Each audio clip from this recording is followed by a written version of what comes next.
Right. One tool I forgot to tell you about is a chasing hammer. This one's seen its years, maybe 5,000 eagles, and so it's suffered a lot of abuse, and the handle's been shortened twice and all kinds of things.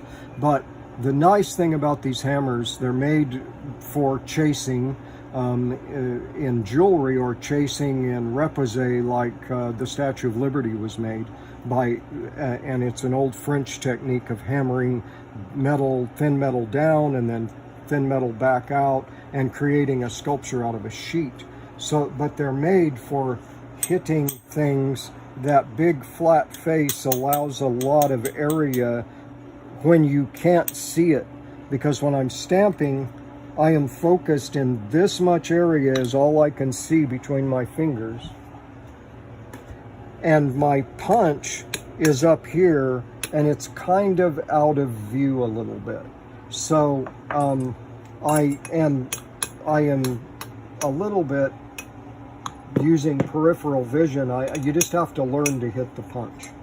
So this hammer is important. It's a nice kind of hammer. I have used a ball peen, but this is nicer. They're 20 bucks, maybe 30. So what I'm going to do I'm going to follow the pattern of the feathers. So I have feathers going across in a diagonal, and that diagonal is interrupted. But if I look back here, I see feather, feather, feather, feather, feather, feather. There's like a row of feathers going at a diagonal.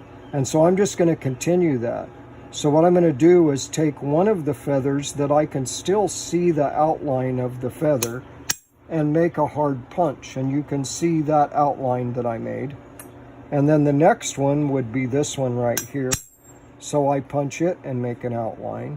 And then there's one on this side, and I punch it. I outline all the feathers that I can see in the pattern.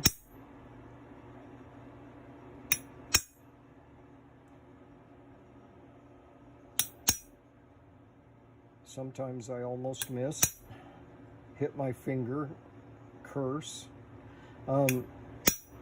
But you can see what I've started doing now is just dividing it. It isn't that critical that you follow a pattern.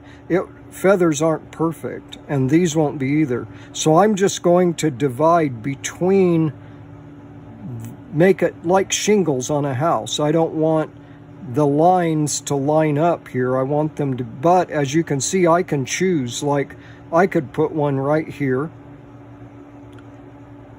or I could put one right here, and I'm just going to choose to put this one.